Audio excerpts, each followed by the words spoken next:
Programming on 90.7 WKGC and the Commodore Sports Network is sponsored by Sweet Bay.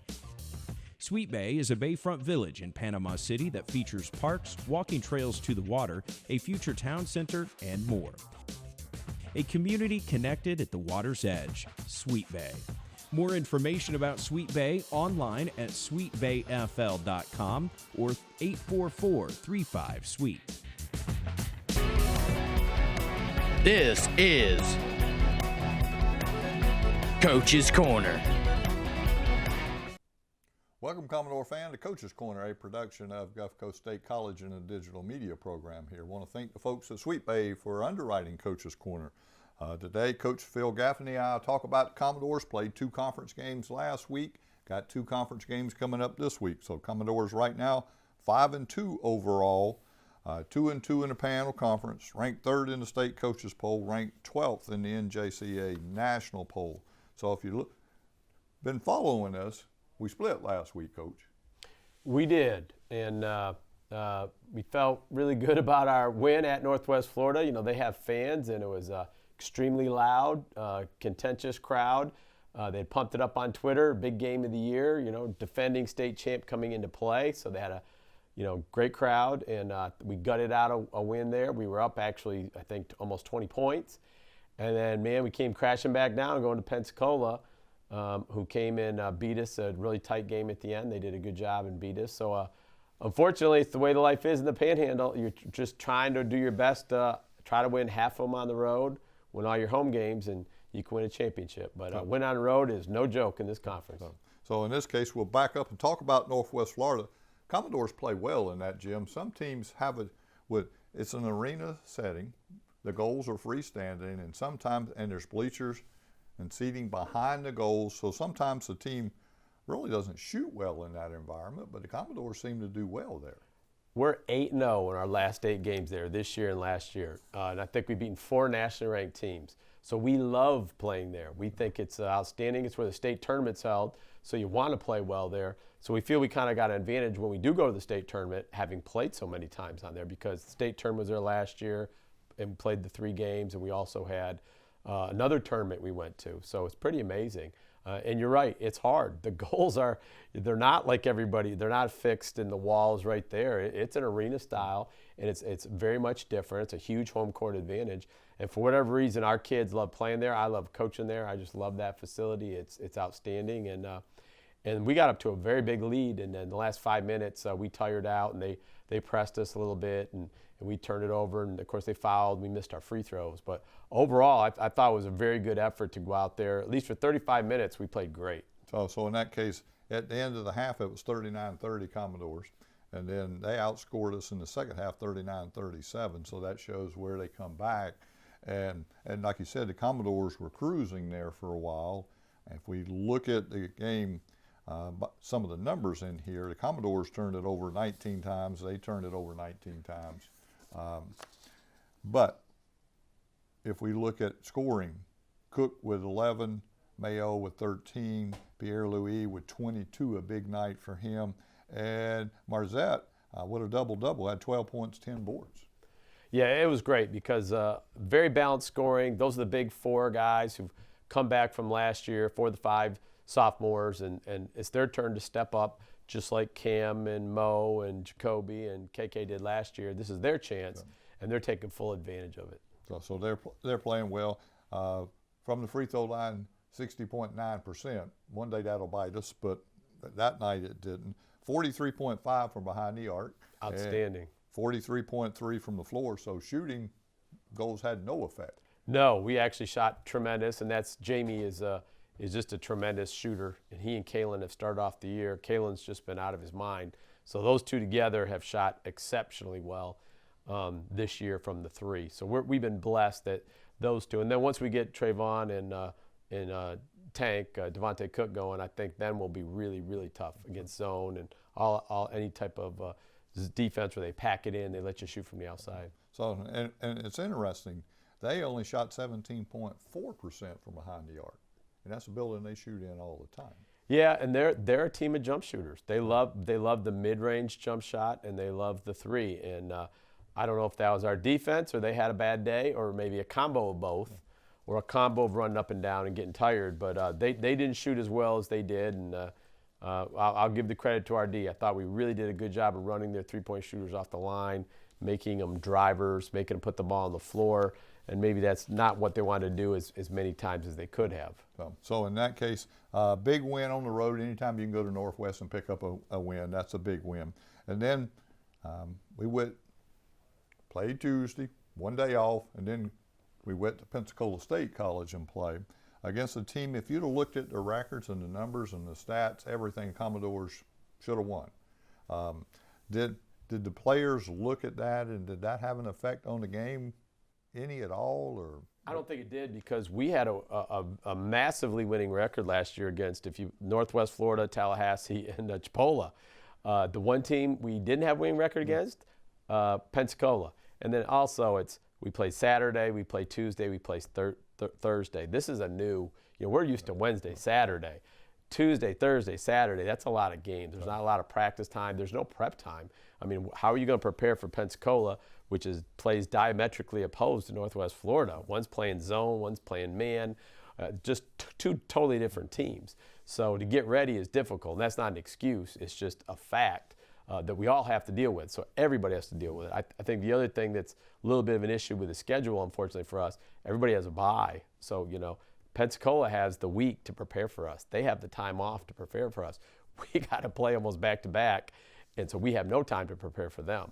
And that's the way it is on the whole schedule. Everybody's going to have a week to prepare. They're going to have time off and that bye to prepare, where we don't have that. And it's just the way the schedule falls. So it's unfortunate for us that we're going to get it like that, but, that's just the way it is. So obviously they prepared for us. They did a great job. But I don't feel as bad when you go and look. They came back and beat Tallahassee, the number 2 team in the country, on Saturday. So obviously they're a good basketball team. They're a well-coached team. That was in Tallahassee. So in other words, went on the road, played Thursday, and then played Saturday. Saturday's game against Florida Coastal Prep got canceled for us. So we were fortunate that gave us a little time to heal up the injuries, give us a little bit of rest, and hopefully we'll have better legs going to Chipola on Wednesday. Because it doesn't get any easier. We got Chipola and Tallahassee this week. It's a very, very big week. So in this case, let's talk a little bit about the Pensacola game. They won both halves 32-26 and 42-41. Like you said, Commodores came out on fire, stretched that lead out there, and then all of a sudden the Pirates just come roaring back. If we look at scoring for us, Cook with 13, Mayo with 21, Pierre-Louis down with 11 points. That's the only 3 Commodores in double figures for the night. And they were trying to really shut Cayla and Jamie down, so they played some triangle and 2 and did some funny stuff to take them out of the game. And that's when everybody else has got to step up. Our bigs are not scoring. We need production from our bigs. Fortunate for us, Roman Wilson has been out. And another player, Trayshawn Wilson, hasn't played this year yet. And he just got the go-ahead from the doctors to get going, so he's going to start participating a little bit more. And Roman got a full go. So Roman started the year, was playing great for us, had the COVID, and Roman's going to start going now. So that'll get us, I think, going to where he's going to really pressure those other guys in practice, make them better, and then he's going to get on the floor. And he's just so big and athletic, and he just gives us a big man presence. He could be the best big man in the league, maybe by April, end of March. So we really need him to come in and provide a little scoring, a little rebounding for us. Well, in that case, because Pensacola's got that 7-footer that's playing out there. He plays well with his back to the goal and was tough in there. It was a mismatch for us a lot of times trying to defend their bigs inside. So. Yes, and number 5 was just a monster for them, scoring and rebounding, and he needs a shot blocker to scare him a little bit, and we didn't provide that. So he went crazy on us. They're number 5, scoring, rebounding. If you have another big in there that blocks shots, makes him change a shot, makes him think about it, that changes everything, and we didn't have that. Well, in that case, you're talking about Terry Durham. He had a double-double, 24 points, 13 boards for the night. He was great. He's a D1 transfer. He's a very, very good player, and we did a poor job on him, and that's my fault. We're going to have to change that the next time around. And I think that's the interesting thing, playing 4 times. It's good Lord. and coaches are going to have to make adjustments on what they do and how they play different personnel. And obviously, we can't let a kid have those numbers and try to win. So in that case, we turned it over 21 times. They turned it over 24 times. So not a really pretty game from that side of the ball. We shot 62% from the free throw line. Nope, let me back up. We shot 71.4, 34.5 from behind the arc, and 33.9 from the floor. So a little better shooting from the free throw line. Yeah, we shot well from the three. Again, it was what you mentioned, the turnovers. They're playing zone, and how in the world you turn the ball over and the other team's playing zone. We pressure you. If you turn it over against us, we're full court pressure. They played mostly zone, and we just gave the ball away.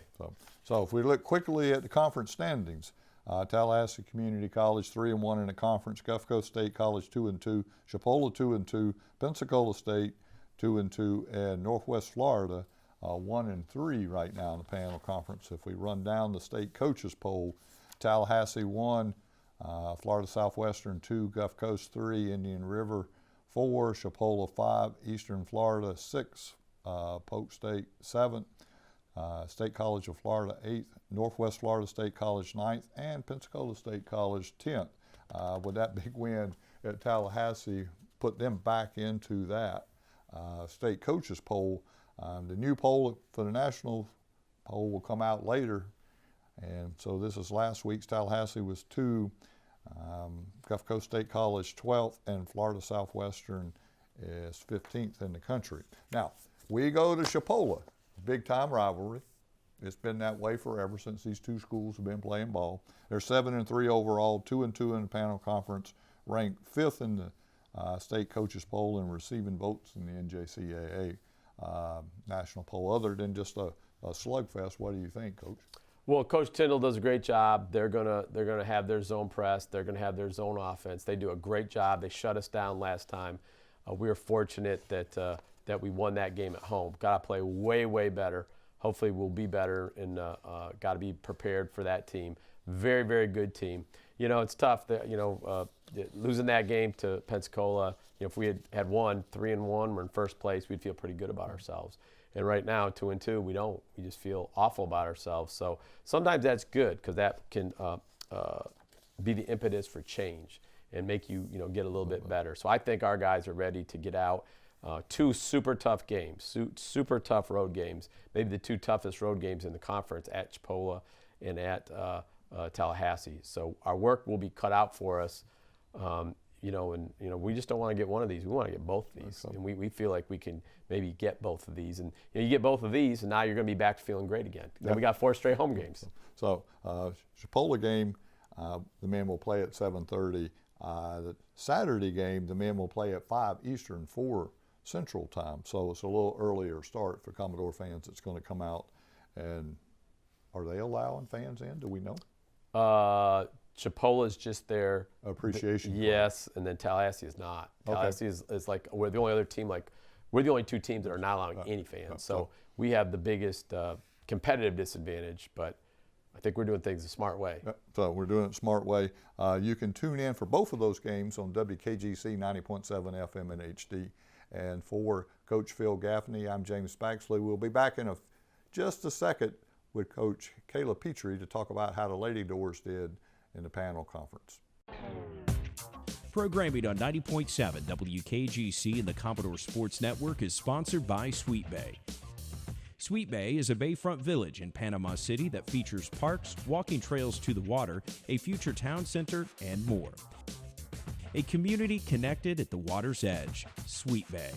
More information about Sweet Bay online at sweetbayfl.com or 844-35-SWEET. Welcome back, Commodore fans.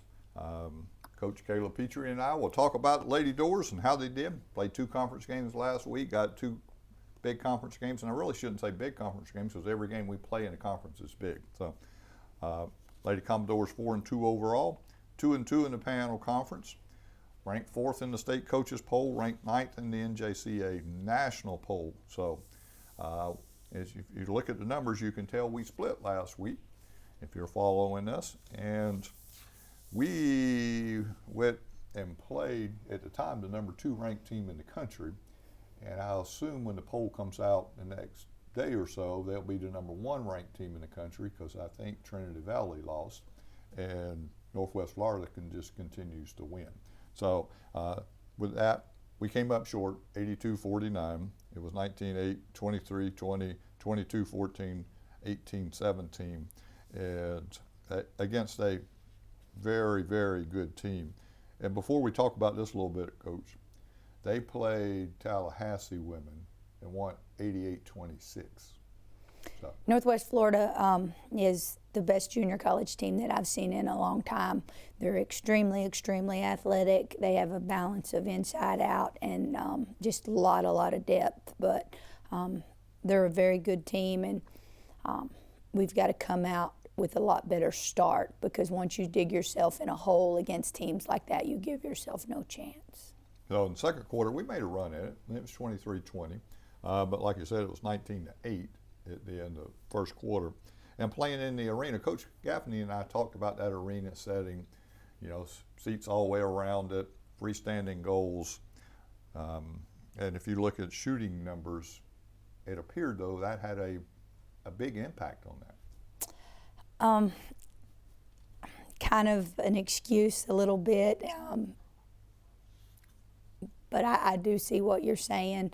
I think the credit would go to the Northwest Florida defense for their pressure, their rotations, things like that, and just how hard they play. But it probably does play a small factor. So those freestanding goals, because you have bleachers behind them and not all depth perception. Depth perception's off. You have fans back there. They had fans. They're not mounted to the wall, so there's going to be a little more motion in a goal that's freestanding versus one bolted to the wall.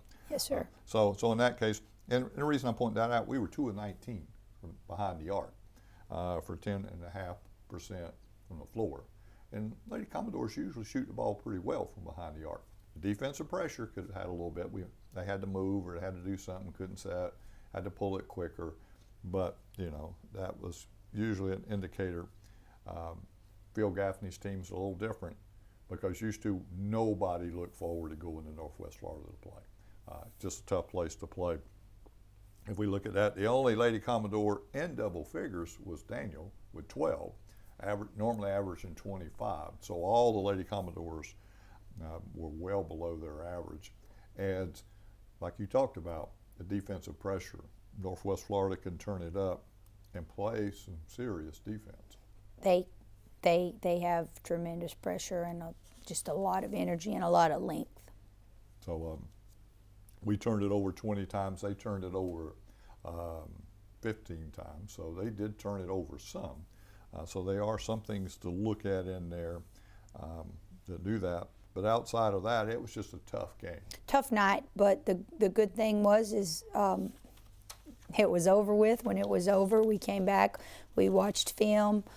We had a good day on Wednesday of practice, and then we went to Pensacola the next day. So we'll get to play them 3 more times. Hopefully we can make a little improvement. So one thing about the panel conference, you don't get crazy whether you win or lose, because, you know, you're going to turn around and play again. So we did. Played Tuesday night, came up short. Went to Pensacola State College, which is a tough place to play. The only thing that wasn't normal this year was it wasn't freezing cold in there. It wasn't. Everybody prepared me for that, and then I got there, and it wasn't. So it was like, wow, this is not the normal Pensacola. But they allowed fans in, so a little different look. And the Commodores won that game 77-71. At the end of the first quarter, it was 27-14. Lady Pirates just come out on fire. Second quarter, we tied it up at 18 apiece. Lady Commodores won the third 16-15, and then the fourth quarter 29-11. So that fourth quarter really paid dividends for the Lady Doors that night. Yes, sir. Again, same story, different night. We've got to come out with a better start. Just kind of going. I think Chipola, we were down 13 at the half. Tallahassee, we were up. Northwest Florida, we were down 14 and then down 15 at the half at Pensacola. So I don't know what we've got to do to get fired up at the beginning, because we're talented, but we're just starting too slow, and that's not going. I mean, we finished and we pulled it out at the end, but we've just got to come to play from the tip. From the tip, and so you know, and the pregame and all that on the floor and the warm-ups, usually that's where you can kind of get a feel for what your team's going to do that night or not. I used to love looking at the opponents at the other end and seeing how focused they were on playing or not. And sometimes you can just see that on the floor even before it starts. Yes, sir. We've changed our routine. We've talked about it, and right now we're just not getting any different results. So we'll keep working on it. Now you also have to realize, come in behind Coach Scoville, every team in the world wants to beat Gulf Coast State College, and they can get up to play Gulf Coast State College more so than probably anybody because they haven't done it a lot. Right. And so that's some of the disadvantages to following a coach like Coach Rooney Scoville. But on the other hand, I've heard you say it, if you want to be the best, you got to beat the best, and this is probably one of the premier conferences. Absolutely, absolutely. No off nights in the Panhandle Conference ever. So in other words, we're going to beat each other up. We're going to play each other 4 times. So whoever makes it to the national tournament may have several losses, and they're going to see teams that may not have any losses or one, and go, wait a minute, that team's got all these losses, and we're undefeated. And normally it doesn't turn out well for them when they start playing through that national tournament. Well, so, but anyway, let's talk a little bit more about the game. Nia Daniels back up to 18 for the night, a better shooting night for her. Nia has a great ability to just go get a bucket. She can jump up and she can score over people. Extremely, extremely athletic, and she made some big plays for us down the stretch. So has a nose for the ball, wants the ball at crunch time. I've seen that several games now. She's put the ball in my hand. I'll do what I need to do. Yes, with sir. It. And so does a good job. Jones with a double-double, 14 and 12 boards. Naboo Sis, 12 points, and Glover off the bench with 10 for you that night. Yes, sir. They all stepped up and made plays at the end. And so, and like you said, because at one time it was a pretty large gap. I should have brought that number, but probably don't want to talk about that number much anyway. They had run that out to a pretty comfortable double-digit lead. I think I saw a stat that Dustin Kent had put out. I think he said over the final 15 minutes we outscored them like 42 to 16 or something like that. And so that's really good. That just shows what we're capable of doing. We've just got to string together 40 minutes. Played a whole, and then we turned over 19. They turned it over 26 times. So some of those turnovers at the end was to generate some points because the Lady Commodores saw what was happening and decided to win that game. So all the potential is there. I think coaching did a great job. Dropped in that 2-3 zone. They didn't know what to do with it. A lot of coaches don't prepare a lot for zones anymore because they think that's old-fashioned basketball. But on the other hand, it neutralized some speed and allowed the Commodores to get back and win that game. So now let's talk about what's coming up next. Well, first let's talk about the state coach, the conference and the coaches poll and the national poll right quick. Northwest Florida, 3-0 in the Panhandle Conference. With the Tallahassee had a big night. Chipola 2-1, Gulf Coast 2-2, Pensacola State 1-1, and Tallahassee 0-4 in the Panhandle Conference. Down to state coaches poll came out. Northwest 1, Chipola 2, Florida Southwestern 3, Gulf Coast 4, Indian River 5, St. Pete 6, Eastern Florida State 7th, Hillsburg 8th, Miami-Dade 9th, and Pensacola State back in the state coaches poll at 10th. This is last week's national poll. It will come out after we taped this. So, but at the time, Northwest Florida State College is 2, Chipola's 3, Gulf Coast is 9th, Florida Southwestern is 12th in the country. And that poll will change as we talked about, Northwest Florida will move into that #1 slot with Trinity Valley picking up a loss and Northwest still winning. Now, we go to Chipola. That's a big rivalry.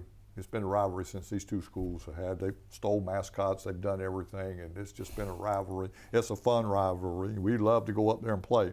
Chipola right now 5-1 overall, 2-1 in the panel conference, ranked 2nd in the state coaches poll, ranked 3rd in the NJCA national poll. So we came up short against them here. What do we expect? Well, like I've said all year, I think they have a lot of depth. They tend to have a very, very strong start, and I'm not saying that they even out over the course of the game, but they come out so strong. If we can sustain that initial blow, I think we'll be okay. It will be a lot harder to play at their place. They shot the ball extremely well here. I think they shot 60% from 3 the first half and very high, right under 50 for the game last time. I don't remember exactly, but we're going to have to come out ready to play, and we can't give up wide open shots. Make a couple adjustments on what we're trying to stop and what we're giving up. You know, you mentioned the zone against Pensacola. We started in a zone against Chipola to try to neutralize a little bit of their dribble penetration in their inside game, and they just lit it up from the outside. So it's like you have to pick your poison. So we'll try to get the right combination this time. So in that case, came up, lost. It was 62-55, lost by 7. We played 4 panel conference games. You had Saturday off, so that will give us a chance to come back around with some fresh legs. We'll play Wednesday at 5:30 up at the Milton Johnson Health Center on the campus of Chipola College. So, and then quickly, Saturday we travel over to Tallahassee and play. That's a tough place to go play. It's dark in there.